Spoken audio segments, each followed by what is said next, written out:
Casey Stoner is a two-time MotoGP world champion and has been inducted into the Hall of Fame as a MotoGP legend. The Australian is arguably the most naturally gifted motorcycle racer in history, and at the age of 27, he is still at the peak of his powers. Yet at the 2012 Valencian Grand Prix in Spain, he turned the page on his two-wheel career with a 69th podium finish. It came just days after he was worshipped by tens of thousands of loyal Aussie fans for winning his 6th consecutive victory at his home race in Phillip Island. Alongside wife Adriana and young daughter Alessandra, Stoner has decided to pursue other avenues in his life, ones which will likely take him back to his roots in Australia.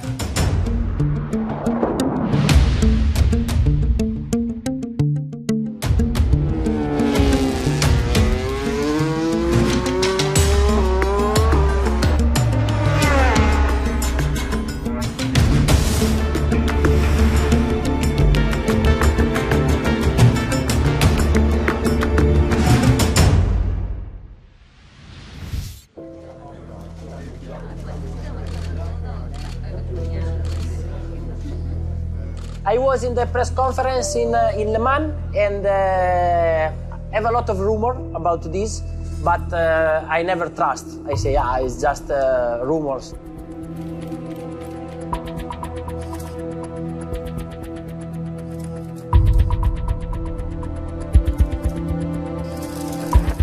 Basically, this has come after a long time of thinking, a lot of time talking with my family and my wife. And, this has been coming for a couple of years now, but at the end of this 2012 season, I will be not racing in the 2013 championship.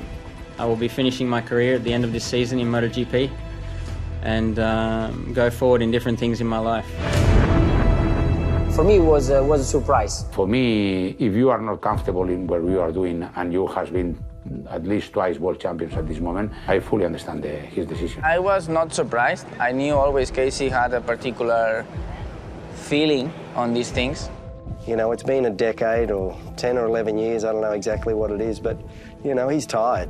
I'm not sure how much I'm gonna miss Casey to be on track, but because he's really good.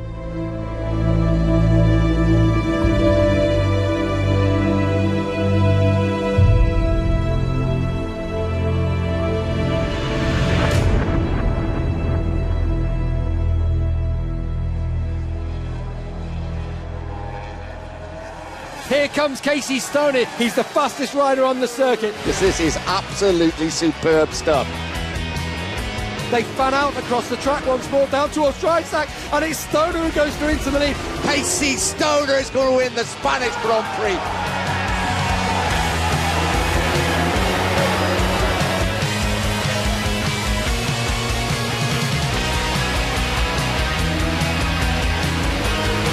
We come through, and he's through at the Honda Hyder, in fact, flat out in 6th gear. He's finally decided to make his move. Casey Stoner has taken full advantage here at Assen and wins the TT. Here comes Stoner now, through he goes into turn 3. Casey Stoner, he's going to be alongside him down the straight. He's going to try in turn 1 again. He's only gone and done it. Amazing. Wow. Casey Stoner's 4th Grand Prix victory of the season.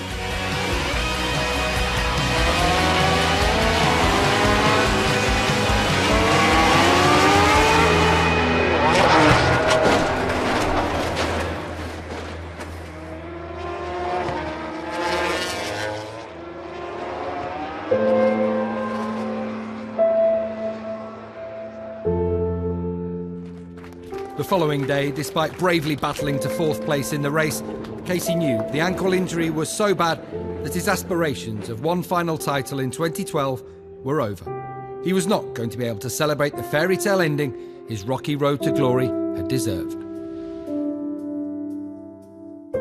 27 years earlier, Casey was born into a family of racing enthusiasts. Parents Colin and Bronwyn and older sister Kelly all enjoyed their motorsport. And even from an extremely young age, this all-Australian country kid was set on his path to two-wheel glory.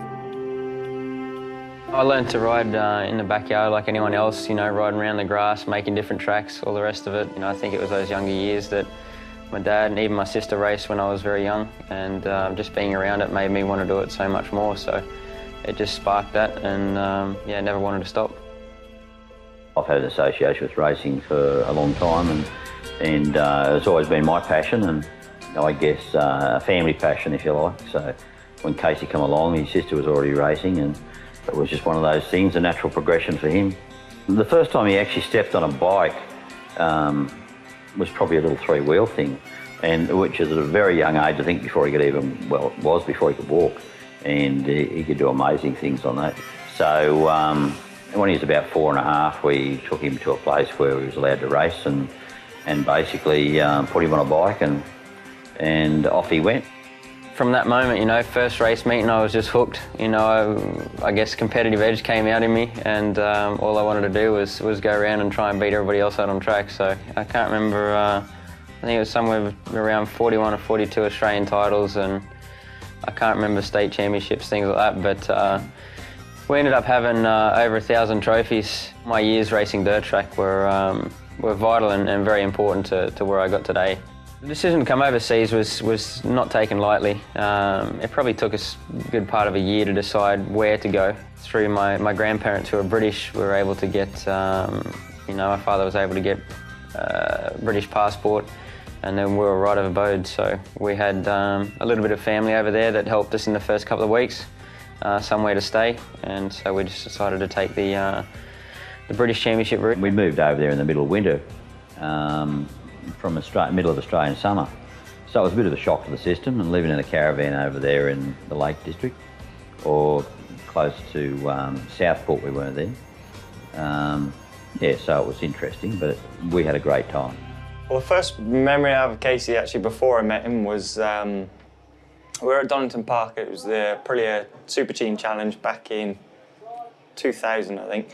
And I was the favourite for the championship that year, and honestly there was me and a couple of others who I thought were going to be quick, and then Casey shows up. Obviously didn't know anything about him, and didn't even know he was coming until I was catching this guy on track. Like, he had some mustard yellow leathers, and I was like, I don't even know who this guy is, but I'm definitely not catching him quick enough. At that time I was doing this job for Dorna, taking care of young riders. They were searching and they said, listen, there's an Australian guy racing in England, and yeah, it could be interesting. I remember it was in Albacete in 2000. We were racing the Spanish Championship, and it was the last two races of the championship, and he came for the last two, and yeah, pretty impressive from the start.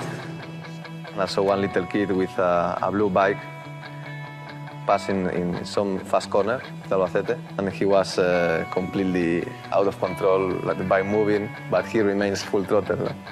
And we were impressed about this action from him.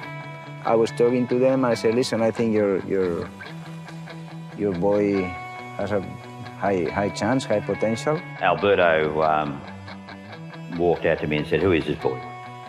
And, in typical Alberto style, and said I want him to race for me next year in the Spanish Championships.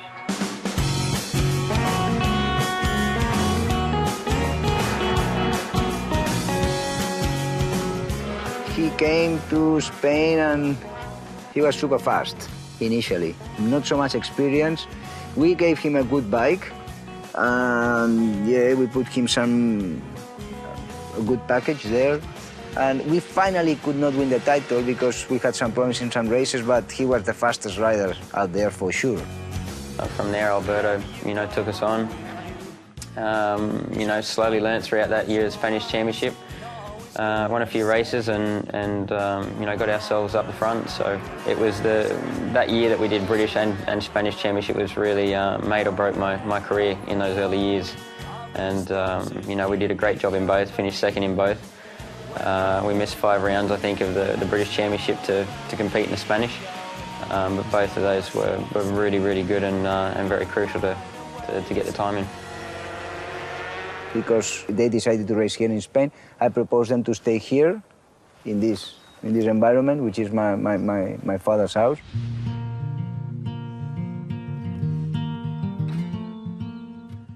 Alberto's father, he used to come out and water the lawn every morning and turn the sprinklers on, and give us all a good hosing if we went the road. But yeah, absolutely fantastic people, and looked after us so well. And we certainly would have, it would have been a lot harder to survive if we hadn't had support like that.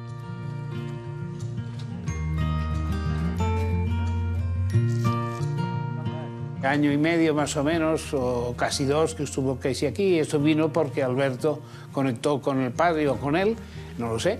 Y total que vinieron aquí con el motorhome, y luego vino un segundo motorhome y estuvieron aquí viviendo en el jardín de aquí frente del garaje durante ese año y medio. Y muy buenas personas, muy simpáticos, muy educados.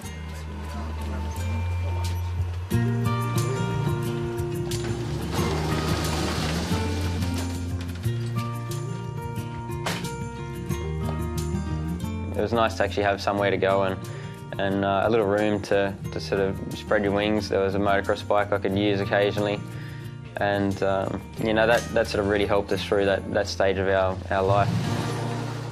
Alberto was a huge influence and a huge part of us arriving to where we are today. You know, a lot of people respected his opinion.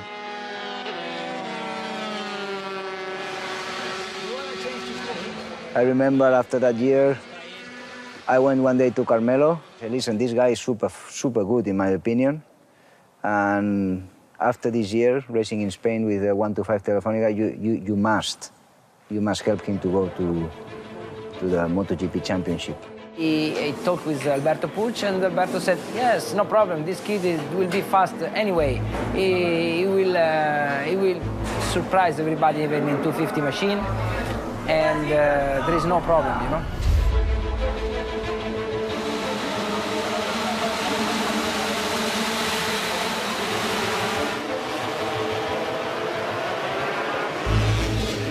He wanted to discover his limit as fast as possible, and after some big crash in the first part of the season, then he really did a very good job already in his first year in the World Grand Prix in 250 category.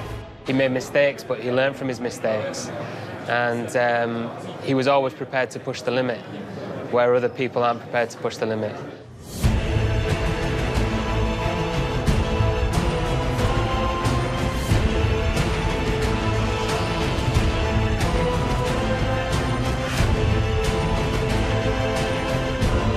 He was a child, and he was a little bit lost, but he was really sure of himself.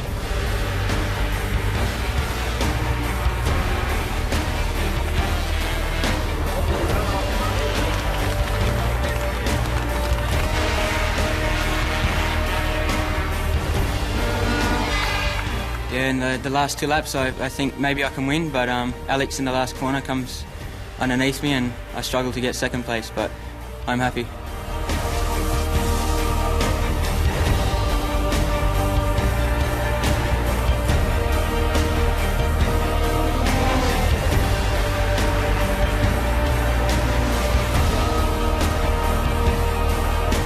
I'm a little disappointed because I know that if I was in full health, then I had a much better chance of winning a race.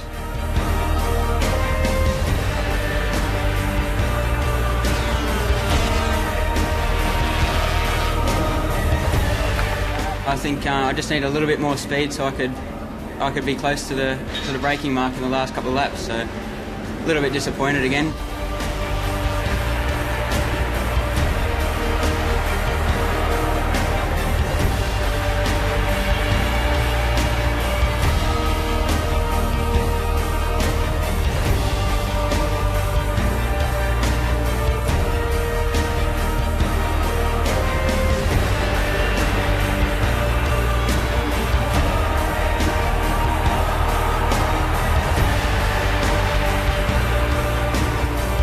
Victory for the first time this season for Casey Stoner in the final race of the year. At last he's done it.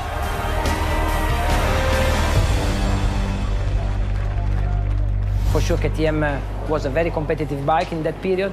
Also, he had a good offer with a good plan for the future.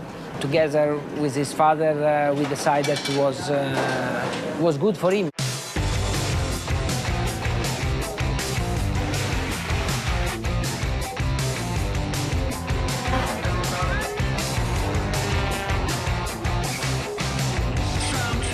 But in 2004, he was with KTM, and I was still with Derby, my last year in 125, and we were fighting a lot of races for the victory.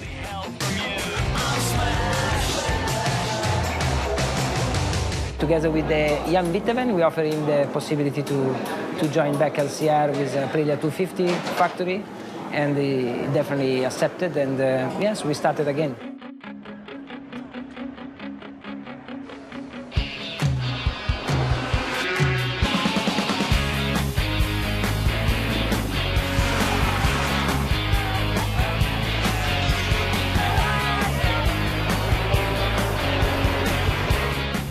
When you are talking about this, you are talking of,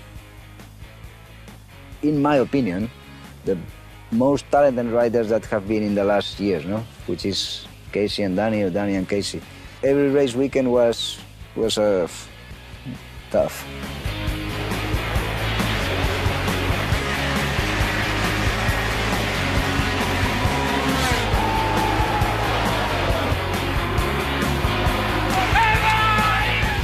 En un principio ese título iba a ser un paseo triunfal para Dani Pedrosa hacia su segundo campeonato consecutivo en 2,5, y emergió la figura de Casey Stoner, un piloto capaz de todo en ese momento.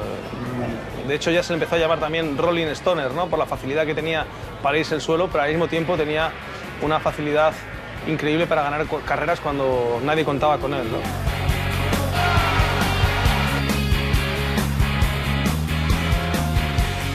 At the beginning, he was kind of the guy that used to crash and used to go very fast, but at the same time not to finish races. And by that time, he started to understand to finish races was more important, you know. And then it's when he stepped it up a little bit and became even more rival for the championship.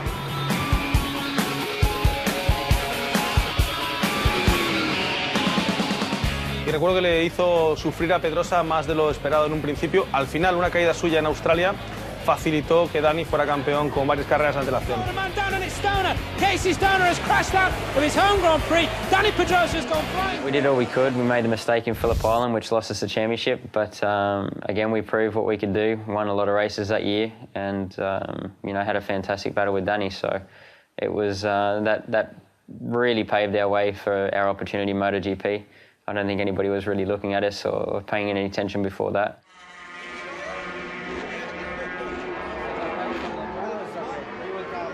Casey had a good offer from Honda Pons to move to MotoGP. In that period also we analyzed the possibility. We tried our best to set up a MotoGP team for him. Honda gave us a big help, and then everything was set up for the 2006 season. We're in Jerez for round one of the MotoGP World Championship.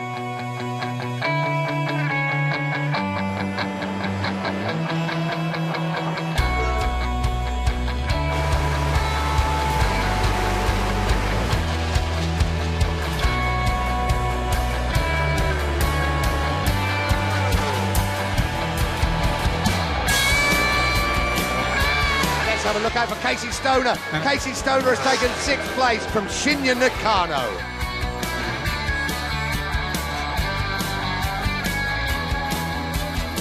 Someone that I was supposed to be travelling with, that they'd put 2 hour boarding passes together, had disappeared on his own private flight and taken all the tickets with him, so there was no existence of me on the file. So I had to wait for the next flight, which was the next morning, after our flight's already been delayed 24 hours. We got there, and then I had to be delayed again another 12 hours. And by the time I got to the track, it was 10 minutes before the session. So we jumped in the leathers straight away, straight out on the bike, and we were quickest in that session.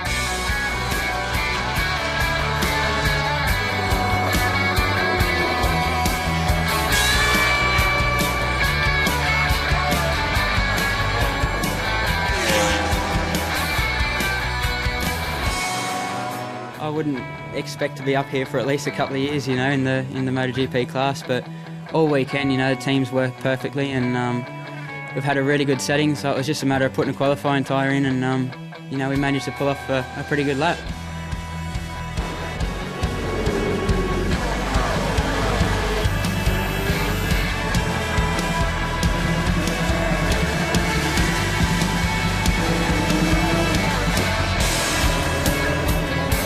Turkey, he was leading the last lap, but just in the last corner, Melandri had a little bit more experience, and over to him. But anyway, for us, for the team to finish on the podium, so our in the championship was very good. At the end, was the expectation we had on the beginning. We saw it was true.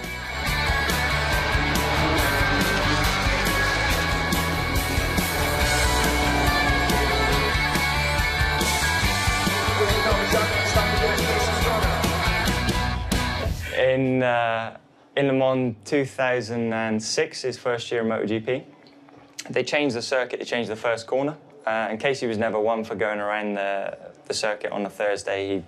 He'll see the track when he gets out on the first lap on the bike on Friday. And I told him on Thursday that, yeah, that first corner looks easy, the new first corner looks easy. I said it'd be pinned easy. And obviously I didn't think he'd take it seriously. I came into the pit garage Friday morning when MotoGP had just started, looked up at the screen, and first thing I see is Casey going across the gravel about 300k an hour, the bike swapping ends. I'm like, oh my God, he's tried it. Next thing, he bunny hops the curb the other side. I couldn't believe it. And at the end of the session, I said, oh, you actually tried it. He always wants to find the limit, and many times he passed the limit. That was a problem. And many times he said, okay, I crashed, but I don't know why, because I didn't get any hour before crash. But he keeps pushing until the end. So it was not only to have the first crash and said, okay, this is, I have no information from the tire, so I will keep safe. No, he pushing and pushing and pushing, and then start to have many crashes.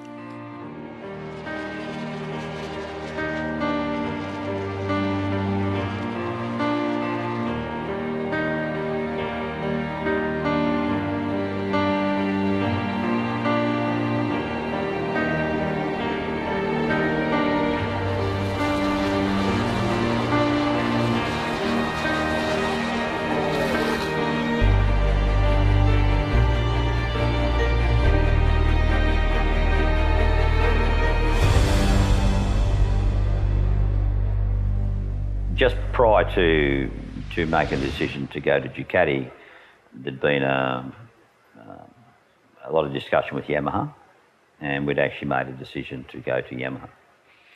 And during that time, there was a couple of requests we had that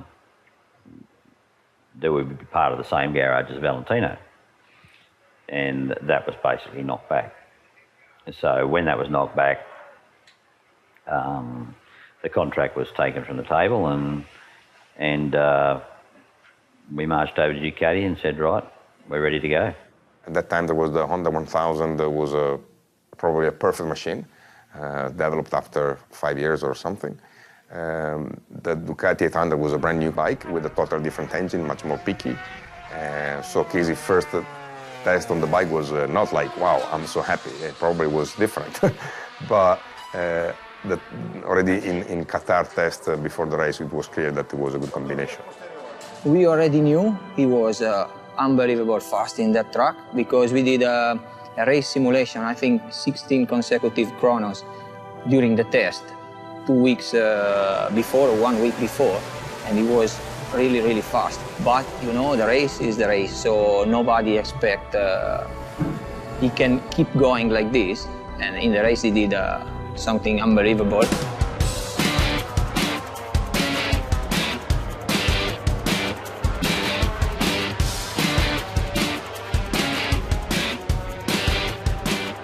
At that age, we had a big advantage in top speed, especially comparing Yamaha. And so all these things maybe could help him, but for sure his talent was the main reason why we won so much.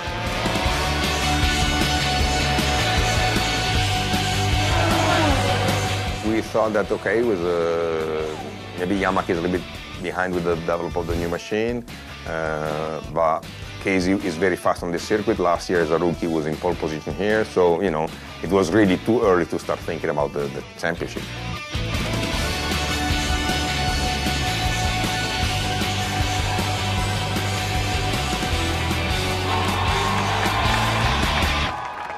Can't really say much else, you know. Ducati's been perfect.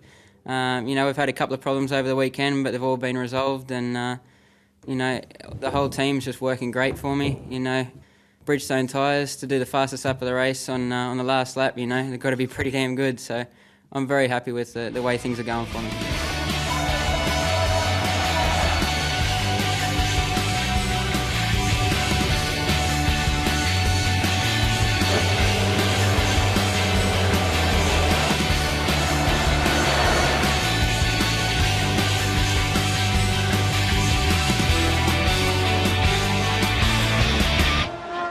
Barcelona was a very difficult track for Bridgestone, in a circuit where also the year after was difficult to and impossible to think about the podium, not the victory.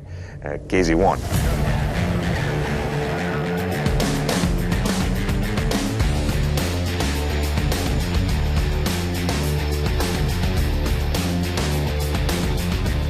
He was glued to Valentino, and the last lap was really something I will never forget.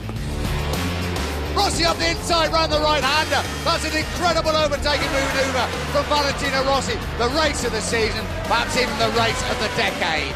You always remember great races, don't you? And this was an unbelievable race. And what a delight to commentate on. Thank you, Casey.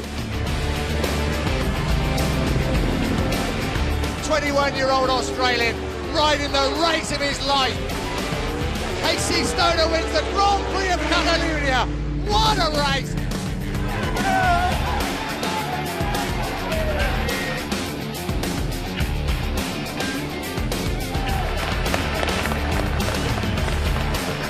It was an awesome race. It was very fun, and definitely a lot of overtaking manoeuvres.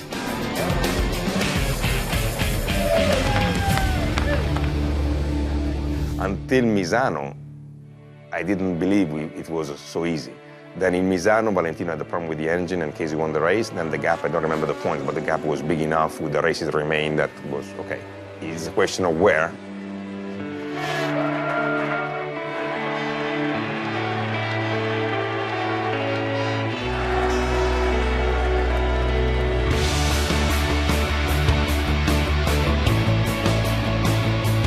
Casey Stoner could clinch the world title here in Japan.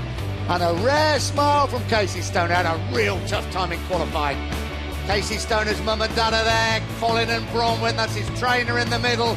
What a day for the Stoner family from New South Wales. They could be celebrating another world title for Australia. We don't realize that day what we have done. You need sometimes to understand that.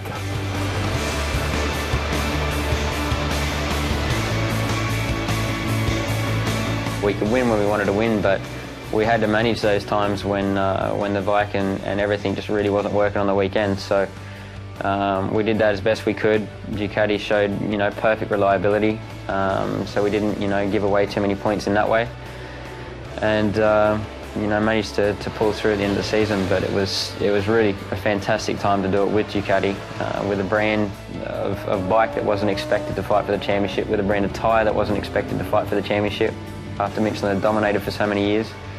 And you know, it actually felt really nice, even to this day, to actually pave the way for Bridgestone to where they are now.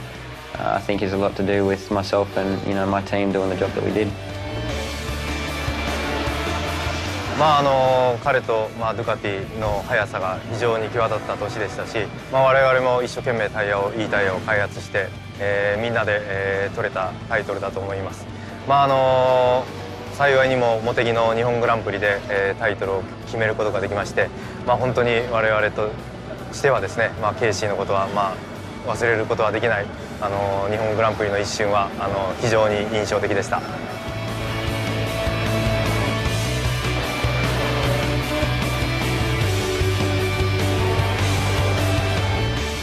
Casey win the title here in Motegi, and I win the race, and for sure I can enjoy on this party. Loris Capirossi looks frontwards. The checkered flag beckons. Loris Capirossi wins the Japanese Grand Prix. Casey Stoner looks behind him. Casey Stoner is the 2007 MotoGP World Champion. I think in the recent history of motorcycle, nobody was able to do something like that. It was a win of new things, because the first time for Casey, first time for Bridgestone, first time for Ducati. So I think a win of ideas, you know.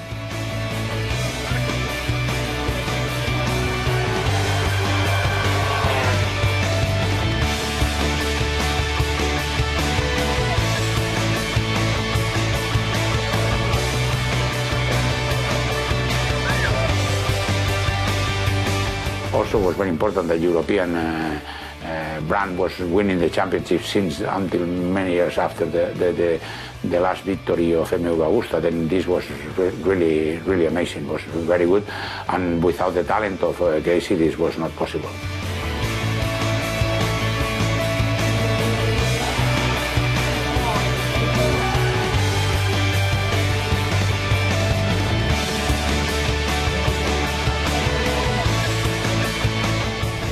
Incredibly different motorcycle to race, and looking back, it was a vintage year, absolutely vintage year. And I don't think Casey he's won world titles since, but I think that was a year that we were all really remembering for.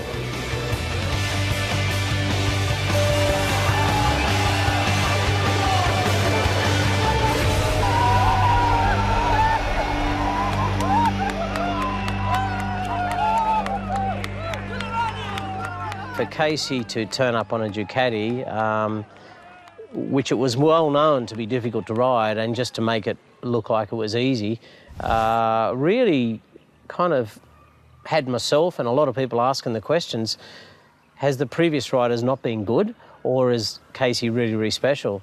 And I mean, as that story's unfolded, we can now say that he's been very special and a very unique talent.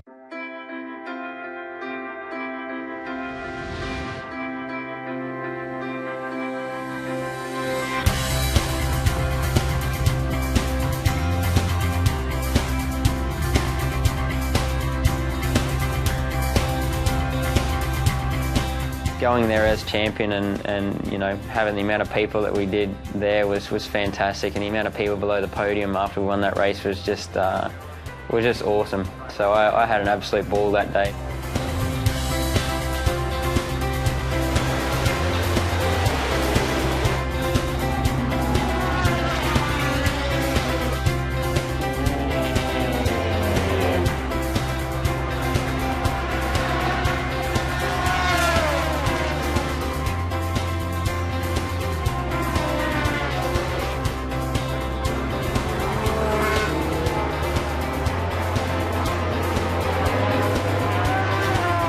We ended up putting together, you know, a season that we never could have dreamed of, and especially in our second season in the class we wanted to be in. And you know, it's still a little bit hard now to look back and, you know, sort of have to pinch yourself and realise that it did happen. What a homecoming for Casey Stoner. He has won the Australian Grand Prix here at Phillip Island.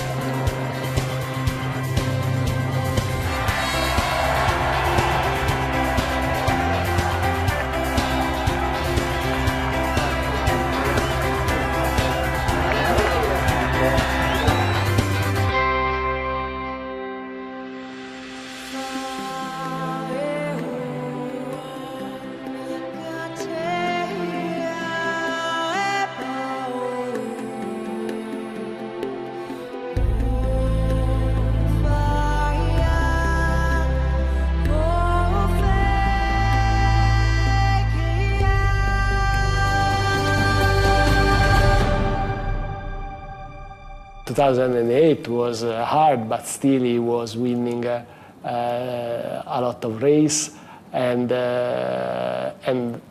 all the others grow up, and for sure was more difficult to fight for the victory. In 2008, Stoner picked up where he left off a year previously by winning the opening round in Qatar.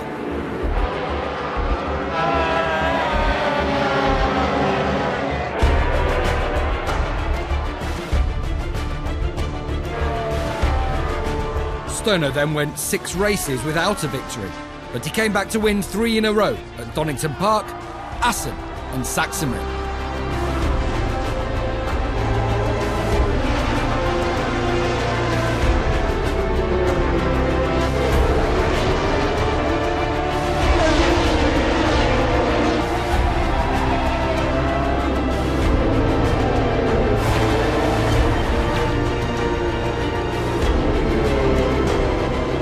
Stoner was back in the title hunt before the series moved on to the USA.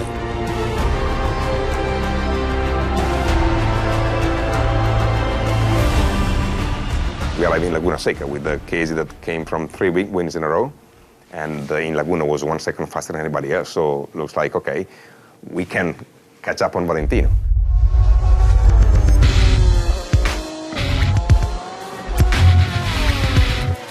Casey Stoner, and Rossi comes straight back at the corkscrew. We haven't seen action like this as Rossi runs off track and pushes Stoner wide. What amazing stuff here. Valentino Rossi and Casey Stoner duking out. They're doing so in the championship, and Stoner almost tries to go around the outside at turn 10. This is unbelievable.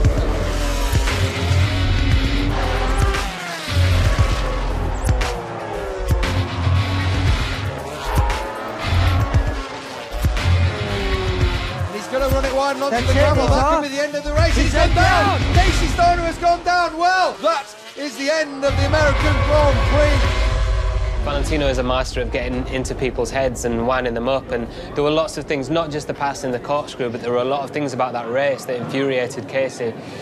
And I think it distracted him. I think for a few races after Laguna, we saw some more mistakes from Casey that suggested that he was distracted and he was feeling the pressure. And that was classic Valentino Rossi, I guess.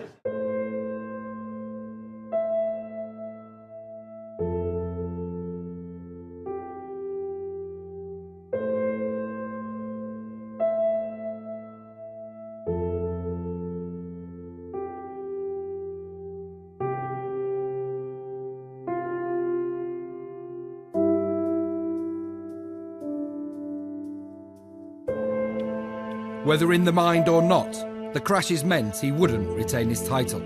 And the problems continued into 2009, but this time they were physical. I think the first issue really came at Mugello, and he looked particularly ill, and I know he was vomiting his helmet and feeling quite ill and didn't do so well. And then again at Barcelona.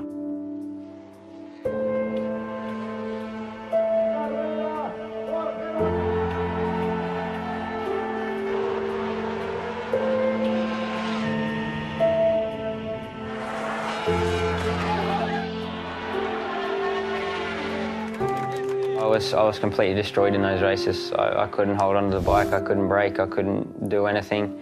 I was completely destroyed after 3-4 laps, and I still had 20 laps to go. And to be honest, the reason I stopped was because I was getting dangerous. The fatigue issue got so bad, Stoner was forced to take 3 races out to try to decipher what was affecting him.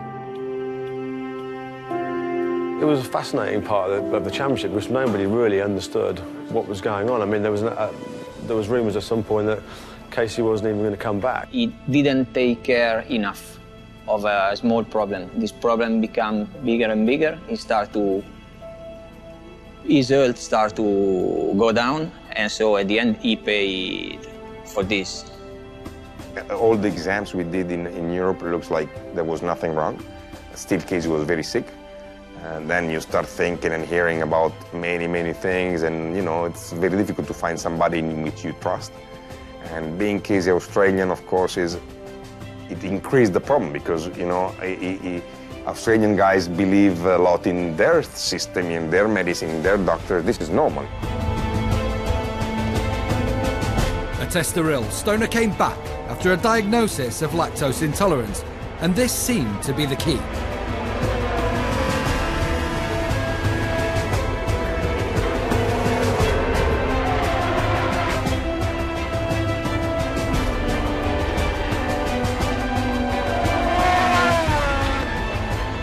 I was very happy when Casey came back in Estoril. He finished on the podium and then won in Sepang and in Phillip Island.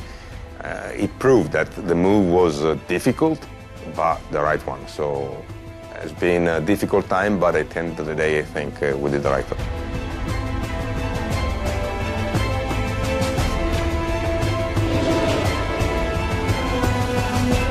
There may have been a return to success, but after his positive end to the season, there were set to be more obstacles in his way. This time, the problems were with the bike. So sure, we worked, but the problem was still there. We tried to reduce it by the setting. The rider did a big effort, but every time Casey just tried to stay on the top. Many times he closed the front and crashed.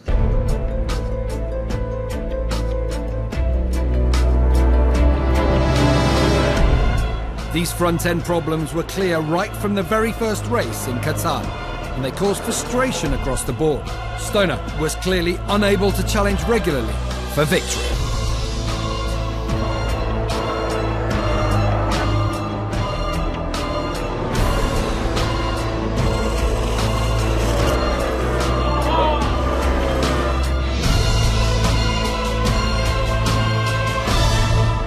The relationship between Casey and Ducati was broken before. It was not 2010 that created the problem, it was before.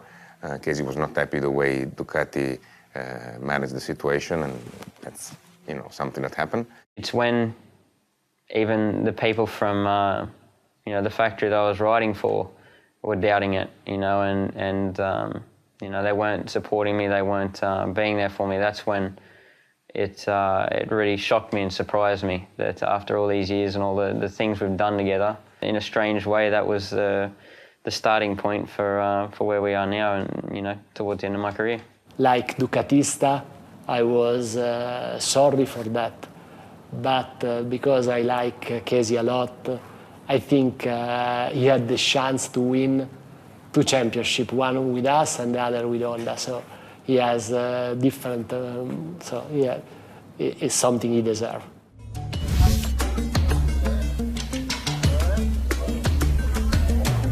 2009年シーズンに私 F1 から戻ってきましてね、それで最初のレース、テストレースで見た時にすごいライダーがいるなと、でぜひホンダに欲しいなと、コースサイドで走りを見た時になんとなく感じるものがあってね、でなんて言ったらいいのかよくわからないんだけど、こいつだっていうそういう感じでしたね。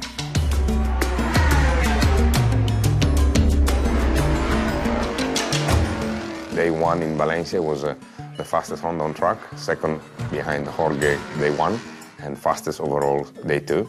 So it was really an unbelievable debut. I think I was the first guy to advise Honda in 2006 that they should sign Casey Stoner because he was very fast. He came and he did the job and he won the title.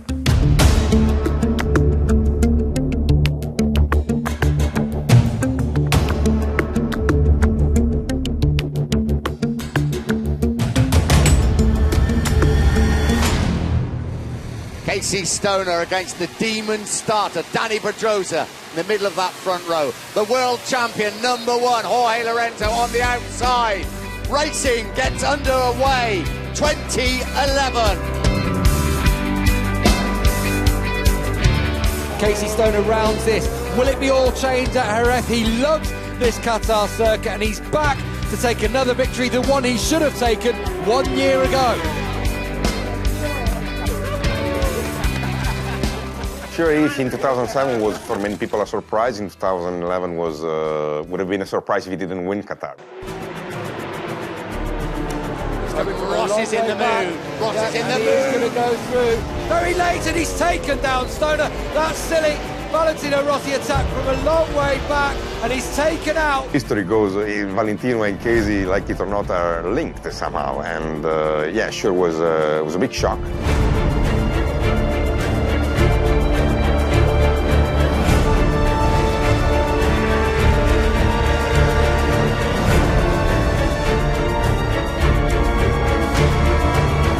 Things that in the race always happen, and after the race I want to go to him because I did the mistake, but what he said to me I don't like very much. Hey, how's the shoulder? It's okay? It's okay? You have some problem with the shoulder? Everything's good. Yeah. Obviously your ambition outweighed the talent. Ambition was more than the talent. No problem.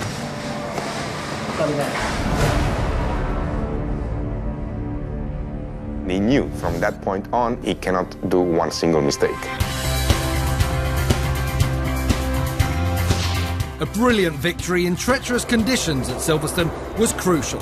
Stoner finally took the lead in the championship, while his main rivals all suffered.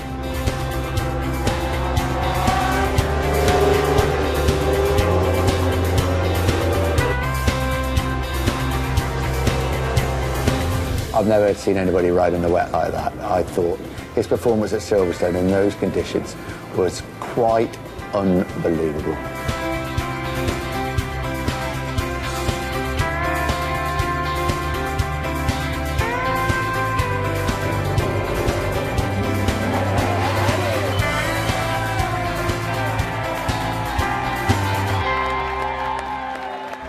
That race was unbelievable, good race, but not so special. I think the most special race of last year was Laguna, where in the practice was struggling and in the race was very, very good. Okay. Sure, it's not correct. Huh? I don't know if the foot fake is a little bit more spread or something. Until the end of qualified practice, we were back half a second. So as we did in 2007 in Barcelona, we had to change something big to make a big step forward. And at the end, Casey did it in the warm-up and surprised everything again. And for me, for the other rider, this kind of surprise was not so good. They didn't appreciate so much. And so, and in the race, he managed everything until 8, 9 laps to the end, and then when he decided was the right time to go in 3 laps, he finished the race. He finished the other 2 riders because he overtook both in 2 laps, and then in, I think, 2 laps, 1.5 second advantage, so it's something great, no? You destroy the mentality of the other. I think in many ways he sort of erased the memories of losing out to Valentino Rossi.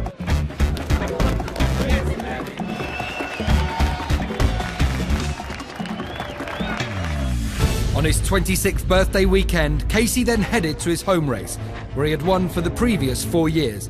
He had just an outside chance of clinching the title. That was until the morning warm-up. Oh, big moment for Lorenzo. Lorenzo goes down. Well, this could be crucial. There's no way, really going into it that I thought I could win the championship, and unfortunately Jorge crashed in the morning and hurt himself, and that left the door open for me to clinch it that day, with a result that I didn't really need to get. I didn't need to win the race to win it.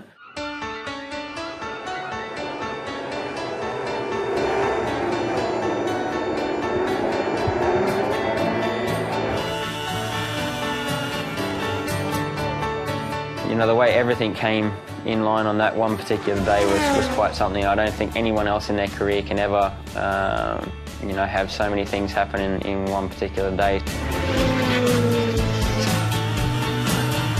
Casey Stoner wins the Australian Grand Prix and is crowned the 2011 World Champion.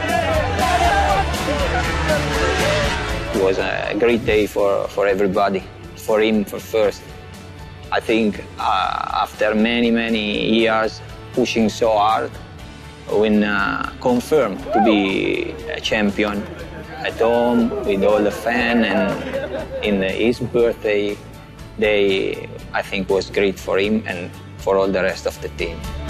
Well done, well done. いろんな人にいろんなチャンスがあると思うけど、なんていうかな、ケイシーは速いしね、すごくストロングなんだけど、なんか持ってるなっていう感じがしましたね。でもチャンピオンをまず間違いなく取れるだろうと思いながら、実際にこうそのチャンピオンになりましたってなんとその現実になった時っていうのはやっぱりなんか嬉しいっていうよりもなんかホッとしたっていう感じがしましたね。It is an immense feeling to do it here in front of your home crowd, even though you try and play it down. You know, everyone loves to do well in front of their home crowd, but to secure everything and as you say, even on your birthday, you know, there's no better birthday cake than that, is there?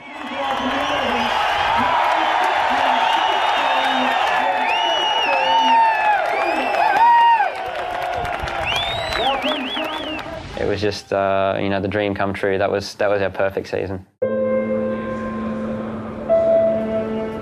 It's round 11 of the MotoGP World Championship. We're at Indianapolis. Casey Stoner starts from the second row of the grid despite those fractured bones and ligament damage to his right ankle. The lights will go to red and racing is underway now.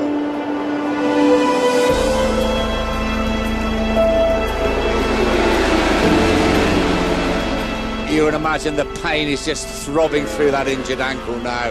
And the bravery award of the day, without a shadow of a doubt, goes to Casey Stoner. Look at that round of applause for Casey Stoner. He is absolutely exhausted and he just almost collapses on top of the bike as he comes back in there. He will have been biting down on his tongue, on his teeth. He will be in agony.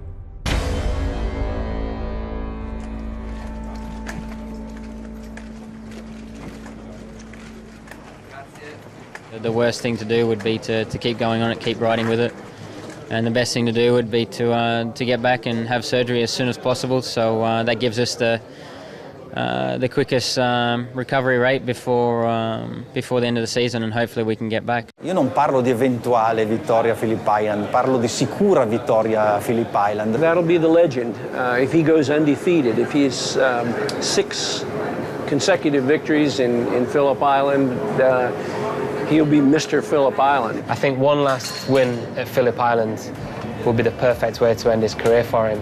Victory in Australia is going to be quite tough. You know, we've come back prematurely with this ankle. Tough maybe, but there was only one thing the adoring Aussie public had in mind as a record crowd flocked down to the island to see off their hero.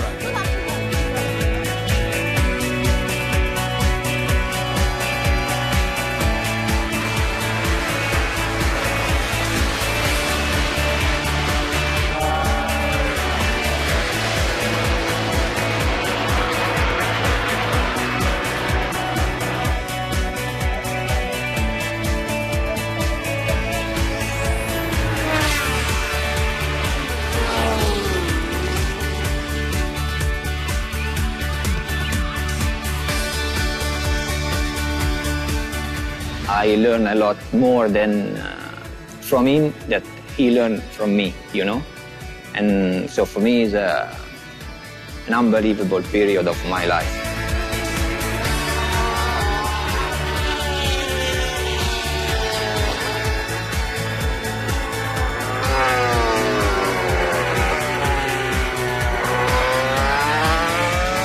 One of the most exciting motorcycle races I've ever been privileged to watch.